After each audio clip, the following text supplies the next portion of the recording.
सभी पक्षियों में कोई ना कोई क्वालिटी होती है, लेकिन एक बाज ही एक ऐसा पक्षी है जिसमें कुछ डिफरेंट क्वालिटीज़ होती हैं जो उसे बाकी सभी पक्षियों से सबसे अलग बनाता है। बाज का जो भी माइंडसेट और एटीट्यूड है ना, वो किसी भी पक्षी से मेल नहीं खाता। एक ईगल की जो भी मेंटालिटी होती है वो सभी पक्षियों से सबसे यूनिक होती है, और कहीं ना कहीं इन्हीं सब कारणों की वजह से सभी पक्षियों का राजा एक बाज होता है। तो आज की इस वीडियो में बाज की वो 5 बातें जान लो और उन्हीं बातों से कुछ अच्छा सीख लो जो आपको आपके अच्छे कल और आपके ब्राइट फ्यूचर के निर्माण में काम आएंगी।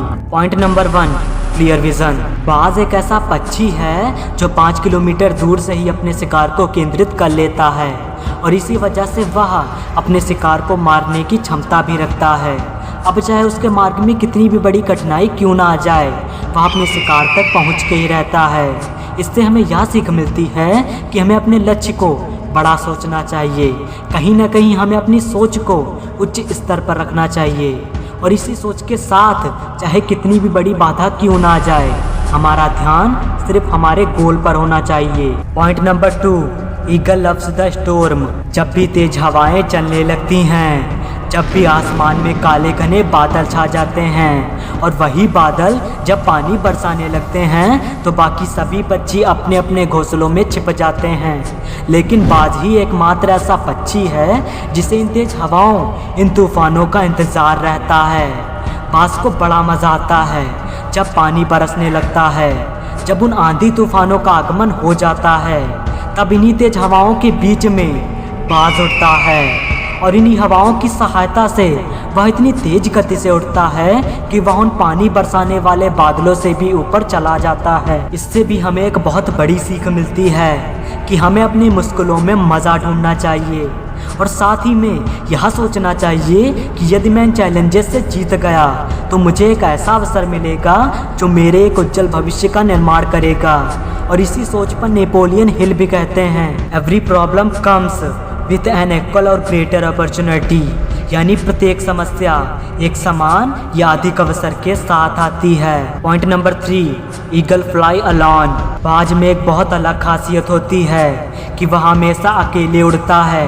वह कभी भी छोटे पक्षियों के साथ नहीं उड़ता, क्योंकि बाज जानता है कि यदि वह छोटे पक्षियों के साथ उड़ेगा तो वह आसमान में ज़्यादा ऊंचाई तक नहीं उड़ पाएगा, क्योंकि छोटे पक्षी बहुत ही कम दूरी तक ही उड़ पाते हैं। इसलिए बाज खुले आसमान में हमेशा अकेले उड़ता है। इससे भी हमें एक बहुत अच्छी सीख मिलती है कि कभी भी हमें छोटी सोच के लोगों के साथ नहीं रहना चाहिए, क्योंकि वो अपने लक्ष्य का उतना ही निर्धारण कर पाएंगे जितनी कि उनकी सोच है, और वो भी आपको यही सलाह देंगे कि ज़्यादा बड़ा लक्ष्य बनाना या उस पर कार्य करना ठीक नहीं है। इसलिए उन छोटे माइंडसेट वाले लोगों के साथ कभी मत रहो, और अपनी उस बड़ी सोच से अपने उस बड़े लक्ष्य का निर्धारण करो और उस पर कार्य करो। Point number 4, eagles go through the painful process of new life. एक बाज की उम्र 70 साल की होती है, लेकिन इन 70 सालों को जीने के लिए बाज को एक बहुत ही पेनफुल प्रोसेस से गुजरना होता है।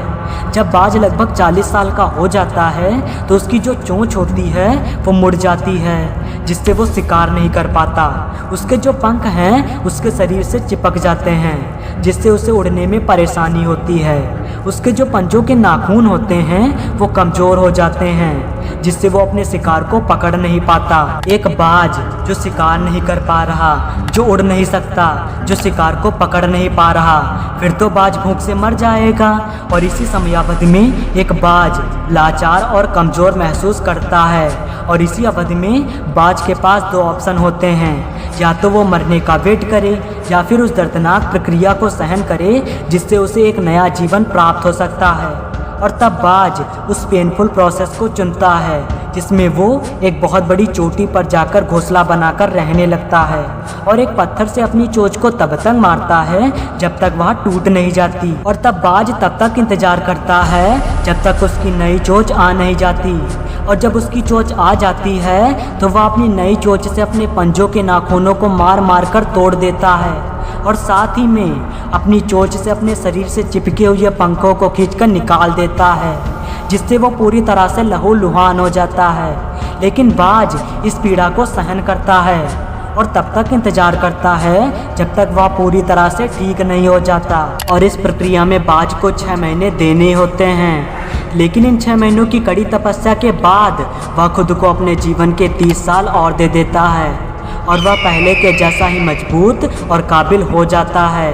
इससे हमें सबसे अच्छी सीख मिलती है कि हमें अपने जीवन को यदि सुखमय बनाना है तो हमें भी खुद को कठोर बनाना होगा और हर उस दर्द को सहन करना होगा जो आपकी सफलता के लिए आवश्यक है। Point number 5, the eagle never eat dead things. एक बाज जो होता है वह कभी भी मरे हुए जानवरों को नहीं खाता, वह उनकी तरफ देखता भी नहीं है।